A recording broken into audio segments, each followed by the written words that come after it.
The button's been pushed. The button's been pushed. Okay. So here we go. Hosea part 23.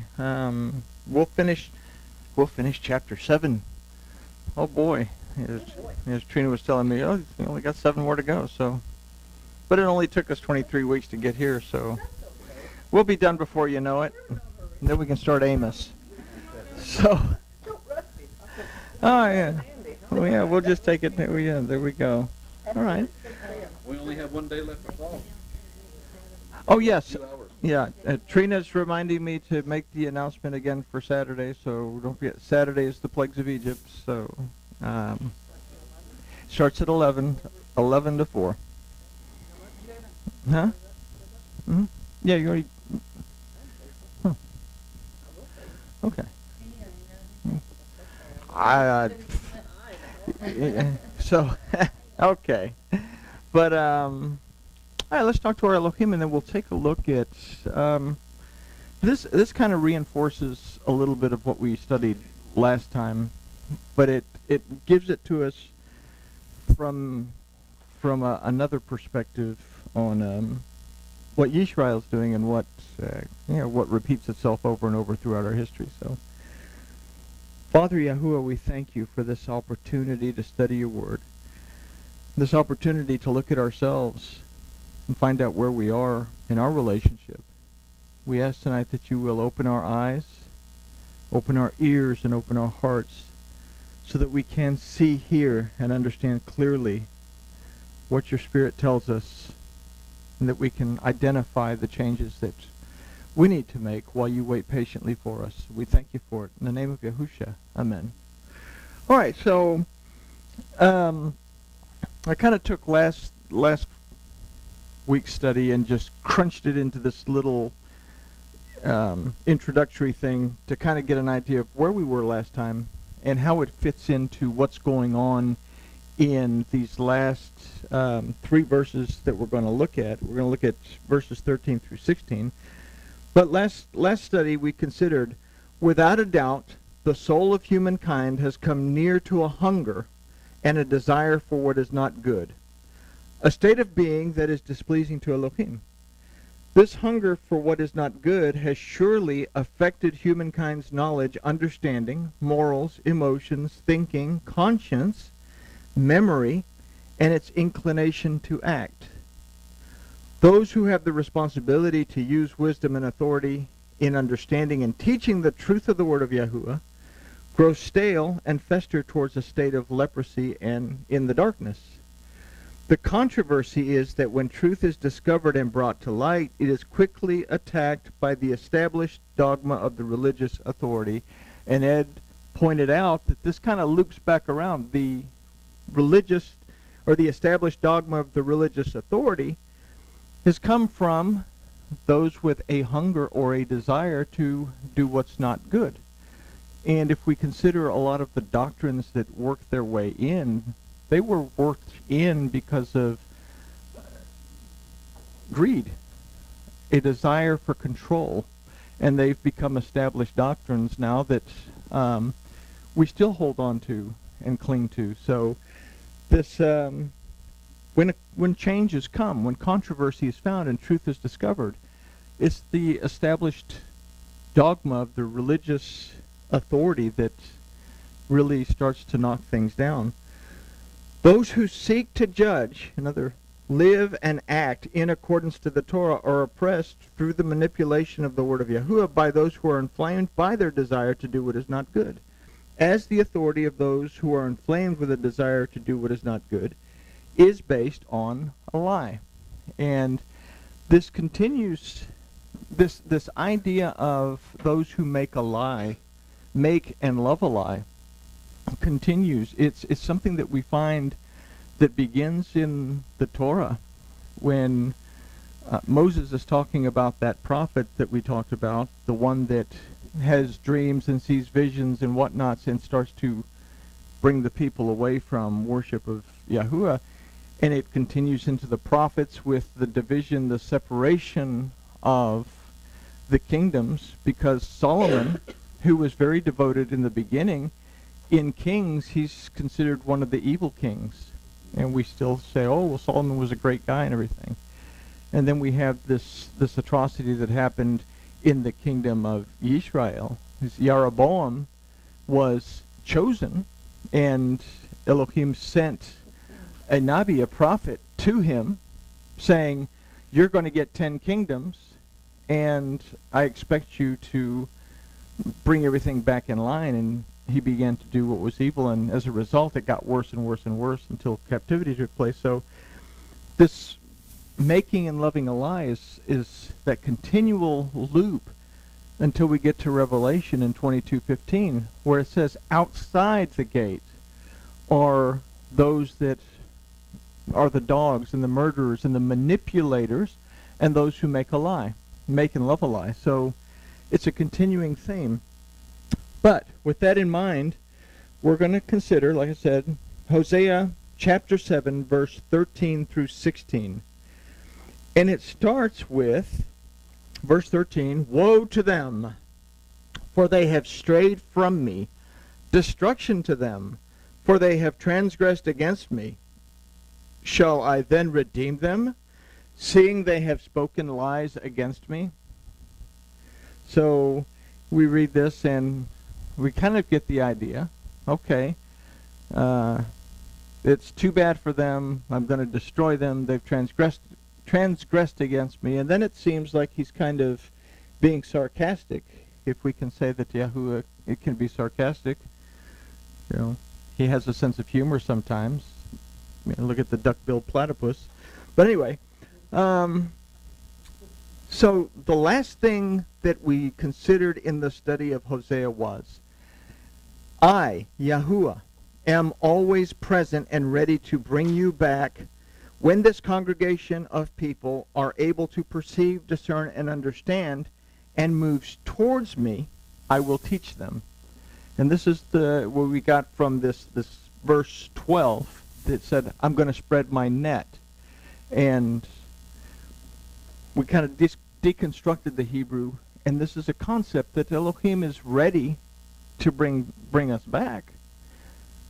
But we have to be ready to move towards our Elohim first, by understanding that Yahuwah Elohim does exist, and it's more than simply what I get for a couple of hours in church on Sunday.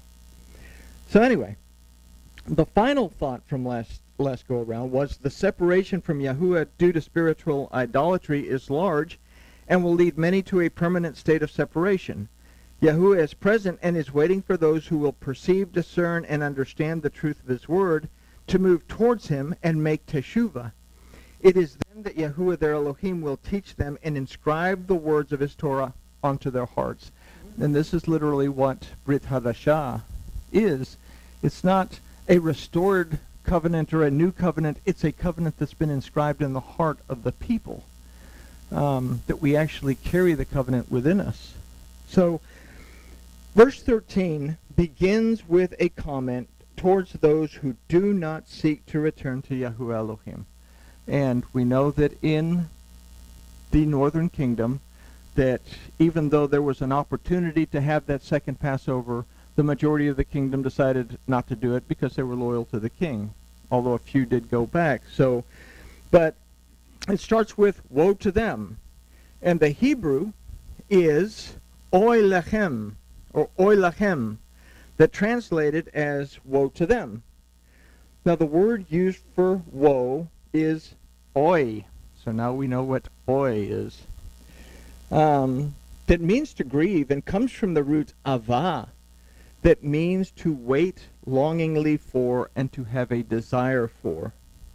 The word used for them is lahem, that means these or like these. So if we consider the last statement of last week's study, we understand that those who are not making or are slow in making teshuvah and returning to Yahuwah are the them that he's talking about.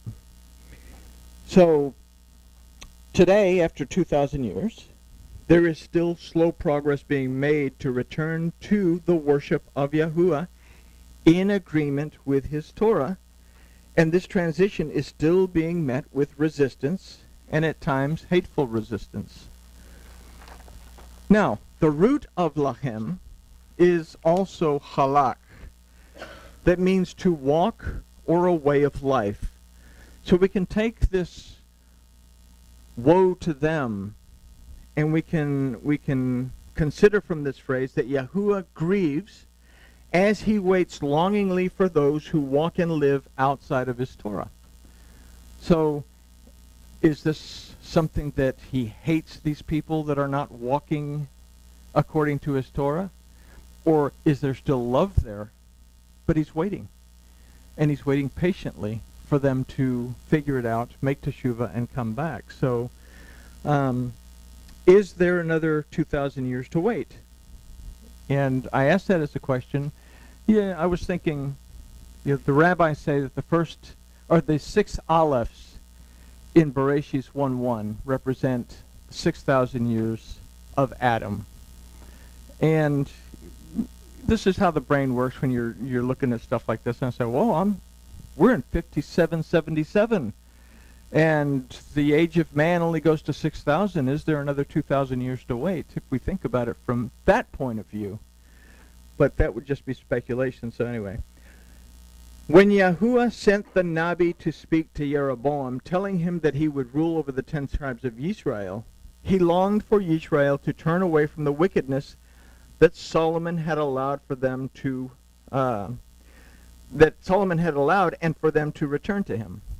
And the only reason that he allowed Solomon to have a tribe at all was out of respect for David. If we read that in Kings. So I'm giving everyone over to Jeroboam. You're not going to have anybody, so to speak. So Israel immediately rebelled. Jeroboam placed the golden calves at Bethel and Dan and told the people, "These are the mighty ones that delivered you from the bondage of Egypt." And that's literally, if you go to 1 Kings, that's the words right out of his mouth. These are the mighty ones that delivered you from the bondage of Egypt. These are the same words that the children of Israel spoke when they made the golden calf in the wilderness. Jeroboam replaced the Levites with his own priests and changed the worship of Yahuwah to the worship of Baal according to a different dogma.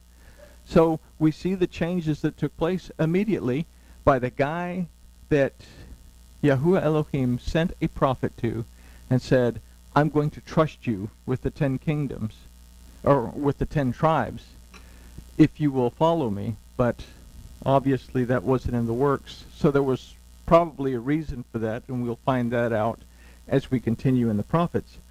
So this event is a type of apostasy that would repeat itself as rabbinical Judaism began to stray from the Torah and towards Talmud, and as Christianity split from its Torah-observant ways around the 4th century. The rift started around the 2nd century, but it was kind of set in stone with Constantine when they said, no, it's forbidden for any Christian to have anything to do with the Jewish community, anything they do. And we find that they also set up their own priests, and they had their own everything, basically. So as difficult as it may be for some to hear, Yahuwah was replaced with Adonai in Judaism, and he was replaced with Jesus in Christianity. What we see in this phrase is that although grieving, Yahuwah is waiting for the Adam to return to him. And this is why we have the feasts and festivals, as a constant reminder, a yearly reminder of this fact. And slowly people are returning, but they're not returning in droves because it's a very narrow road, and a lot of people just don't want to go there. But anyway, so Yahuwah was replaced with Adonai in Judaism, with Jesus in Christianity. So what we see in this phrase is, although grieving, Yahuwah is waiting for the Adam to return to him. On a personal level, as we bring it to ourselves, Yahuwah will wait for us when we stray. And we have to understand, we stray a lot. But when we walk in the wrong direction, Yahuwah is just waiting patiently for us to figure it out and make teshuvah and come back. He's not going to chase us down. It's our choice to stray. But it also has to be our choice to figure it out, make teshuvah, and come back. Now this concept can be seen in the next phrase, for they have strayed from me. The word for strayed in this particular case is nadad, that means to wander back and forth, to flee away, or to depart from. So in the case of Yisrael, it would be a departure. In the case of Yehuda, it would be to wander back and forth. We know that Yisrael never really quite went back to a Torah-observant lifestyle. They were taken into captivity. What wasn't of any value was left behind. It formed an area called Samaria on the northern, or on the southern border of the northern kingdom. And this is where he has the conversation with the Samaritan woman, who is still saying, we worship the way Jacob worshipped, and we've been worshiping on this mountain, which was the mountain where the blessings were spoken, as opposed to in the temple where they should. So, and that was the deal, is the Levites all moved back to Judah. The Levites, or the priestly class that was established in Israel, they served in these two areas of Bethel and Dan, or wherever the high places happen to be. So if we consider today's religious environment, we can consider that both Judaism and Christianity have departed from the Torah of Yahuwah in many ways, while fluctuating back and forth in others. This is why we must confirm any belief that we seek to adopt to ensure that it is correct according to the instruction of Yahuwah, and not simply a doctrine of the rabbis, church fathers, or any number of people who have interpreted the Torah over time, and this includes any interpretation that I make. Okay? Ultimately, what we allow into our system of belief must be in agreement with the Torah of Yahuwah. If it is not, it must be rejected, regardless of how difficult or painful it may be for us. It is each person's responsibility to be sure that they know why they believe what they believe, and that that belief is in agreement with the Torah of Yahuwah. And this is, again, I read this, I deconstruct it, I break it up into ideas, and I throw it out there. And I may be wrong. I may be right. Ultimately, as individuals, we all have the responsibility to look at it and say, yeah, okay, this will work, or, man, there's a glitch in this. And then if you find a glitch in it, please come and say, hey, there's a glitch in it. And I'll say, oops, or I'll have the opportunity to look and say, well, consider this, this, and this. So, but ultimately, I can't stress that enough. It's our responsibility to look at the Torah and understand why we believe what we believe. With this in mind, we can consider the ramifications for not doing so in the next phrase that doesn't need a whole lot of explanation. It says, destruction to them. Now, that's pretty clear. Thank you very much. Any questions? Oh.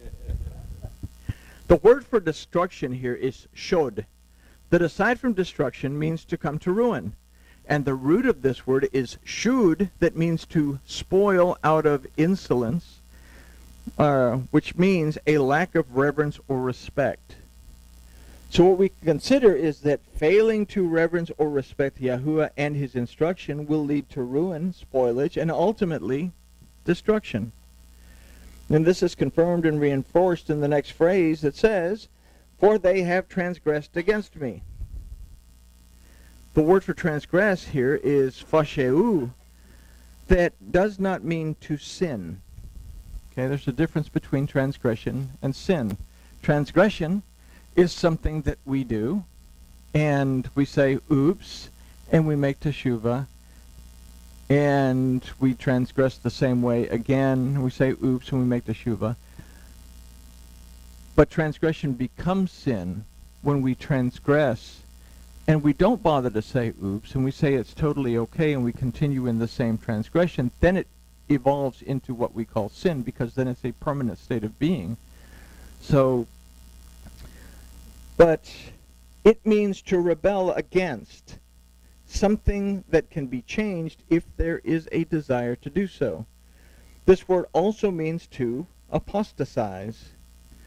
So in the phrase, shall I then redeem them, seeing they have spoken lies against me, this is not a question of uncertainty on behalf of Yahuwah, as that would be an impossibility. Can Yahuwah be uncertain about something? No. He's pretty clear on what he's doing. This is a question of expectancy. The question could be, when shall I redeem them? We can see a willingness on the part of Yahuwah to redeem, but that lies, those things that are contrary to truth, will prohibit it. The source of these lies is brought to the surface in the next verse. Verse 14, and they have not cried to me with their heart. Though they wail upon their beds, they assemble themselves for grain and wine, they rebel against me. So the source of the deception is found in the phrase, and they have not cried to me with their heart. Now if we read in the Ve'ahavta, we have the Shema, and then it goes into Ve'ahavta et Yahuwah Elohecha. You will love Yahuwah, your Elohim, with all of your heart, with all of your soul, with all of your strength. We learn that the first step to loving Yahuwah Elohim is to be done from the heart. So we must be willing to change our hearts from the desire for iniquity, which according to Bereshit 6:5 is the state of the human heart from its beginning. And we go and we look at that verse, and he says, and Yahuwah saw the wickedness of the Adam was great in the earth, and that every imagination of the thoughts of his heart was only evil continuously. We have to be able to change that. And the only way that we change that is through the Torah. By drawing ourselves close to Yahuwah our Elohim and having a love that starts with the changing of the heart. So we have to be willing to redirect our hearts towards a love for Yahuwah according to his heart, which is the Torah. And again, the last letter of the Torah is Lamed. The first letter is Bet. You put them together, it spells Leb. That means heart. Bereshit 6:6 illustrates the grief that Yahuwah feels at the condition of the heart of the Adam when it's not in agreement with his. And that verse says, and it repented Yahuwah that he had made the Adam on the earth, and it grieved him at his heart. So the Torah and the commandments that it contains, the heart of Yahuwah our Elohim, teaches us to turn away from iniquity, to train our hearts towards Yahuwah our Elohim. Again, the Torah doesn't redeem us. It doesn't deliver us from death. But by Shema and Shamar, by perceiving, discerning, and understanding what it says, and Shamar, preserving and observing and applying what it says, then it teaches us to turn away from the iniquity that separates us from Elohim, and it turns us back towards Elohim. This is why Paul said that it's a tutor. It keeps us in line. It teaches us, and he also called it a protector, something that protects us from ourselves, from falling out of line because we transgress. How are we going to know that we've transgressed? Well, the Torah tells us what a transgression is, and it tells us what a transgression is not. So, again, we have to understand what it says. Consider 1 John, though, 5:2-3, that says, by this we know that we love the children of Elohim, when we love Elohim and keep his commandments. If we say, by this we know that we love the children of Elohim, by this we know that we love B'nai Yisrael. If we say that B'nai comes from the root Banah, that means to restore and to establish, and Yisrael means that Elohim prevails. By this we know that we are restored and established because Elohim prevails, that we love Elohim and we keep his commandments. Then he says, for this is the love of Elohim, that we keep his commandments, and his commandments are not grievous. And he's just repeating what Moses said. He said, look, keep these commandments. They're not that hard. And really, they're not. So what we can consider is that instead of "they have not cried to me with their hearts," this phrase could say, "they have not cried to me with the right heart, with a correct heart." And if we consider that, this idea vividly illustrated is vividly illustrated in the next two phrases. "Though they wail upon their beds, they assemble themselves for grain and wine." What we can consider from this is that we can shed all of the tears, we can have all the Kaddish or communion that we want. If the condition of the heart is not right, then it's not true worship. The people in the northern kingdom were convinced that this was the right way to approach it, but it went contrary to the Torah. And Elohim basically rejected them, and they ended up in captivity, and they ended up being the fragments among the people that the Talmudim had to go and bring back. So it's an idea that's illustrated that we can shed all the tears, have the Kaddish communion, but if our heart's not in the right place, then it's not true worship. And in the phrase, "they rebel against me," we can consider that if the heart is not right, it's because it is rebellion. And the word used for rebel is sur. That means more than just to rebel, it means to depart or to separate from. So, not that they rebel, but they separate from themselves from Elohim. They depart from Yahuwah Elohim. Let me see. So it isn't about rebelling against Yahuwah, it's about departing from Yahuwah and entering into a state of separation. This is the result of allowing the heart to stray away from the commandments and the type of worship that results from it. And this is what Israel did. And if we take history into consideration, it's what continued throughout history right up to our present time. And we're still making that funky helical loop. We still haven't figured out that we have a basic book of instructions. If we'll simply do what it says, recognize that Yahuwah Elohim exists, depend on Yahuwah Elohim, take our time to rest in Him, respect our lives, and respect the lives of other people. The two commandments that Yahusha said were the most important things, and on these hung the Torah and the prophets, is what he goes on to say in Matthew. Then we would understand that it's not that hard. So, this is the result of allowing the heart to stray away from the commandments and the type of worship that results. And it's what Israel did. So let's move on to verse 15. "Though I have trained and strengthened your arms, yet do they despise evil against me." Though I have trained and strengthened their arms, yet do they despise evil against me. So we could just look at this in the simplest of interpretations. Yahuwah has given the Adam his instructions. He gave us the Torah.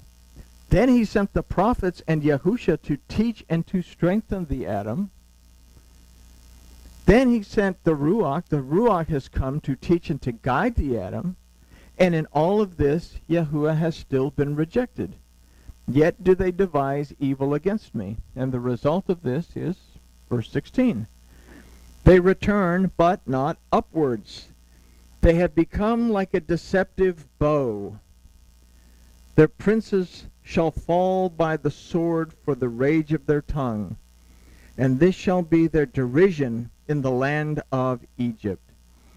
So, considering what we've studied over the years, understanding the meaning of this word for bow, this should start to ring out something about what's going on. But the Hebrew of "they return" is yeshavu lo, or "they do not return," or "they return not," really, is yeshavu lo, because they return but not upwards.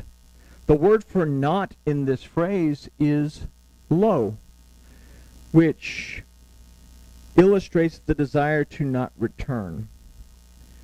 The word for return is shuv, that means to repent and to turn around. So we can consider that there is no desire to repent and to turn around from their apostasy. Interesting thing is it uses the word lo as opposed to the word al. And we remember that lo is the word for no, don't do this. It's your choice not to do this. You have to decide not to do this. So it's their choice to not return and move upwards. So if we understand the concept of hearing the voice of